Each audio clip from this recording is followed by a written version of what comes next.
नमस्कार दोस्तों, इस वीडियो में हम आरआरबी ग्रुप डी के सभी पोस्ट के बारे में डिटेल में चर्चा करने वाले हैं। अगर आप भी रेलवे ग्रुप डी का फॉर्म भरना चाहते हैं और पोस्ट प्रेफरेंस को लेकर कंफ्यूज हैं कि कौन से पोस्ट को ऊपर रखें और किसको नीचे रखें, तो इस वीडियो को लास्ट तक देखिए। इस वीडियो को देखने के बाद आपके सभी डाउट क्लियर हो जाएंगे। रेलवे ग्रुप डी में टोटल 14 पोस्ट हैं। सभी पोस्ट के वर्किंग के बारे में और उनकी सैलरी कितनी मिलती है उसके बारे में मैं डिटेल में चर्चा करूंगा, इसलिए आप वीडियो को बिना स्किप किए हुए देखिए। इस वीडियो को देखने के बाद आपको किसी अदर वीडियो को देखने की जरूरत नहीं पड़ेगी। अब चलिए वीडियो को शुरू करते हैं। मैं पोस्ट को 2 भागों में डिवाइड किया हुआ हूं। पहला है सैलरी और दूसरा है प्रमोशन। रेलवे ग्रुप डी का फॉर्म फिल करने वाले कुछ ऐसे लोग भी होते हैं जो सिर्फ बेरोजगार का कलंक मिटाना चाहते हैं। उनकी एक बार नौकरी लग गई तो सिर्फ वही लाइफ टाइम एक ही नौकरी करना चाहते हैं, जिससे उनके लाइफ को जीने के लिए हाई सैलरी की जरूरत पड़ेगी। वैसे तो ग्रुप डी की नौकरी में 30 से 35 हजार के बीच में सैलरी मिलती है, लेकिन अगर आप ज्यादा सैलरी चाहते हैं तो सबसे पहले पोस्ट प्रेफरेंस में ट्रैक मशीन को रखिए। असिस्टेंट ट्रैक मशीन की सैलरी 50 हजार से ऊपर होती है। ग्रुप डी में सबसे ज्यादा सैलरी असिस्टेंट ट्रैक मशीन को इसलिए मिलती है क्योंकि इनको पर डे का 500 रुपए टीए के रूप में मिलता है। टीए होता है ट्रेवलिंग अलाउंस। ट्रेवलिंग अलाउंस इन सभी पोस्ट में मिलता है, इसलिए ग्रुप डी में सबसे ज्यादा सैलरी इन सभी पोस्ट की होती है। अगर आप भी हाई सैलरी को देखकर पोस्ट प्रेफरेंस रखना चाहते हैं तो यही क्रम में रखिए। आगे वीडियो में इन सभी पोस्ट के वर्किंग के बारे में चर्चा करेंगे, लेकिन उससे पहले चलिए प्रमोशन को देख लेते हैं। कुछ लोग ग्रुप डी की नौकरी के साथ साथ अपने पढ़ाई को कंटिन्यू रखना चाहते हैं और अपने लाइफ में आगे बढ़ना चाहते हैं, तो वे लोग इस पोस्ट प्रेफरेंस को फॉर्म भरते टाइम फिल करेंगे। इसमें सबसे पहले है पॉइंट्समैन बी। अगर आप ग्रुप डी की नौकरी में रहकर एग्जाम देकर ग्रुप सी में आना चाहते हैं तो आपके लिए पॉइंट्समैन सबसे बेस्ट रहेगा। पॉइंट्समैन से आप स्टेशन मास्टर, गार्ड और टीटी आसानी से एग्जाम देकर बन सकते हैं। इसी प्रकार से अगर आप असिस्टेंट लोको पायलट बनना चाहते हैं तो असिस्टेंट लोको सेड, इलेक्ट्रिक और डीजल को पहले प्रेफरेंस पर रख सकते हैं। रेलवे ग्रुप डी की तैयारी करने के लिए मैंने 3 किताब को सिलेक्ट किया हुआ है, जो कि किरण पब्लिकेशन का है। ग्रुप डी की तैयारी करने के लिए आप किसी भी पब्लिकेशन की किताब ले सकते हैं, लेकिन आप प्रीवियस ईयर के सॉल्व पेपर को जरूर हल करिए। इस प्रीवियस ईयर के पेपर से लगभग 60 से 70% क्वेश्चन मैच हो जाते हैं एग्जाम में। इसी प्रकार से आप रीजनिंग और जीके जीएस के भी सॉल्व पेपर को हल करिए। यह तीनों बुक आप ऑनलाइन फ्लिपकार्ट और अमेजन से भी मंगा सकते हैं। इन तीनों बुक का लिंक डिस्क्रिप्शन में मिल जाएगा, आप वहां से भी चेक कर सकते हैं इसको। अब चलिए सभी पोस्ट के वर्किंग के बारे में देखते हैं। ग्रुप डी में टोटल 14 पोस्ट हैं। मैं पोस्ट प्रेफरेंस को सबसे पीछे से स्टार्ट करता हूँ। हमें 14वें नंबर पे किसको रखना है, आइए उसको देखते हैं। सबसे लास्ट में 14 नंबर पर हम रखते हैं ट्रैक मेंटेनर 4। ट्रैक मेंटेनर को ट्रैकमैन भी कहते हैं। ग्रुप डी में सबसे ज्यादा वैकेंसी इसी पोस्ट की आती है। अगर आप साइबर पर जाते हैं अपने फॉर्म को फिल करवाने, तो साइबर वाला सबसे ज्यादा पोस्ट देखता है, इसी को सबसे पहले नंबर पर रख देता है। लेकिन हमें इसको सबसे लास्ट में रखना है क्योंकि ट्रैकमैन की ड्यूटी में फिजिकल वर्क सबसे ज्यादा होता है। आप यहाँ पे देख सकते हैं ऑरेंज शर्ट और ग्रे पैंट में ट्रैकमैन लोग काम कर रहे हैं। इनको गर्मी हो, बरसात हो, सर्दी हो, ऐसे ही दिन भर काम करना पड़ता है। चूंकि ये लोग ट्रैक पर काम करते हैं, इसलिए रेलवे में सबसे ज्यादा जाने इन्हीं लोगों की जाती है। वैसे तो इनकी ड्यूटी दिन में होती है, लेकिन सर्दी में इनकी ड्यूटी नाइट पेट्रोलिंग के लिए लगती है, इसलिए ये जॉब बहुत ही हार्ड है, इसलिए इसको सबसे लास्ट में रखिए। अब चलिए 13 नंबर के जॉब को देखते हैं। 13 नंबर पे हमें रखना है असिस्टेंट ट्रैक मशीन। आप इस टाइप के पीले कलर के मशीन को ट्रैक पर देखा होगा। असिस्टेंट ट्रैक मशीन इसी मशीन पर काम करते हैं। असिस्टेंट ट्रैक मशीन स्टाफ 21 दिन कंटिन्यू अपने घर से दूर रहते हैं। असिस्टेंट ट्रैक मशीन स्टाफ को 21 दिन महीने में ड्यूटी करना पड़ता है और 9 दिन को उनको छुट्टी मिलती है। ट्रैक मशीन स्टाफ के लिए एक कोच अलॉटेड होता है। वे लोग ड्यूटी करने के बाद इसी कोच में 21 दिन तक रहते हैं। इसी कोच में बनाना, खाना, सोना सब होता है। ट्रैक मशीन स्टाफ को 21 दिन का 600 रुपए के हिसाब से टीए मिलता है, इसलिए ग्रुप डी में सबसे ज्यादा सैलरी इसी पोस्ट की होती है। यह पोस्ट लड़कियों के लिए बिल्कुल भी सही नहीं है और इसमें अपनी फैमिली को भी लेके नहीं रह सकते आप, इसलिए इसको 13 नंबर पर रखते हैं। अब चलिए नेक्स्ट देखते हैं असिस्टेंट टीआरडी। टीआरडी का मतलब होता है ट्रैक्शन एंड रोलिंग डिपार्टमेंट। इनका काम होता है अगर कहीं नए लाइन पर वायर बिछाना हो या यह बिजली का तार कहीं से टूट गया हो तो उसको ठीक करना होता है। ये गाड़ी जो दिखाई दे रहा है इसको टावर वैगन कहते हैं। इसी गाड़ी में बैठकर अपने स्टेशन से बीच सेक्शन में आते हैं।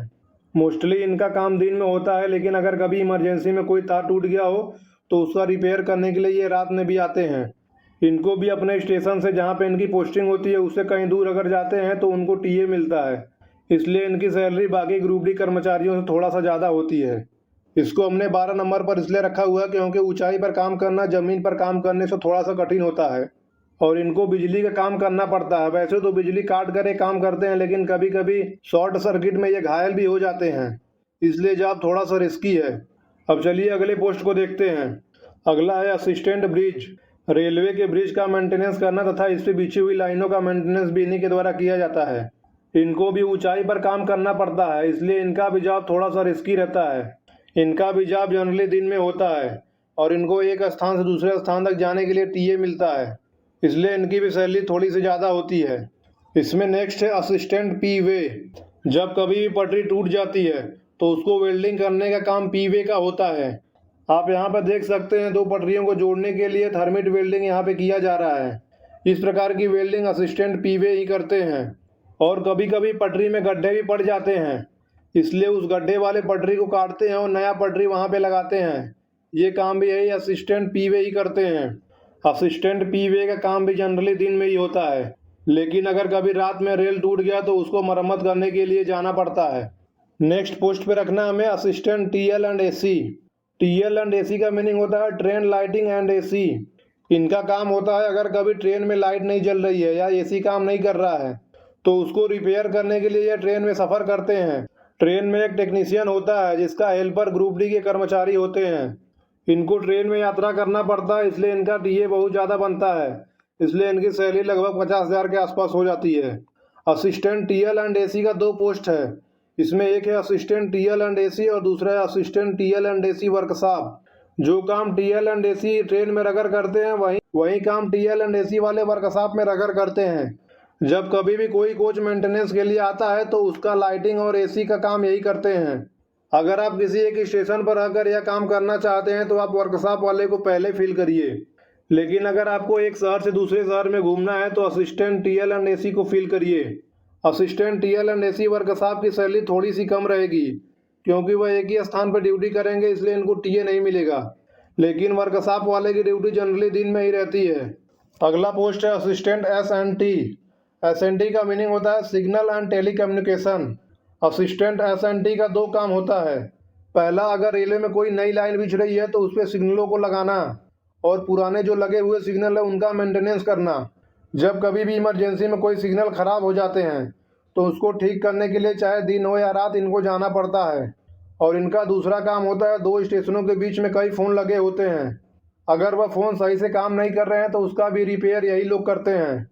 इसमें नेक्स्ट देखते हैं असिस्टेंट ऑपरेशन इलेक्ट्रिकल। इनका काम होता है अगर कोई नया स्टेशन बिल्डिंग बन रहा है तो उसमें वायरिंग का काम यही देखते हैं। और ये रेलवे हॉस्पिटल, रेलवे कॉलोनी में भी बिजली संबंधित कोई भी काम हो या असिस्टेंट ऑपरेशन इलेक्ट्रिकल वाले ही करते हैं। इनकी भी ड्यूटी जनरली दिन में ही होती है और इनको किसी बड़े स्टेशन पर पोस्टिंग मिलती है। इसमें अगला पोस्ट है असिस्टेंट वर्कशॉप। रेलवे में बहुत सारे वर्कशॉप है, उनमें से कुछ वर्कशॉप के आपने नाम सुना होगा, जैसे है BLW Banaras locomotive works, CLW Chittaranjan locomotive works, ICF integral coach factory जो वंदे भारत की रेक को बनाती है। रेलवे के इन वर्कशॉप में कहीं इंजन बनते हैं और कहीं कोच बनते हैं।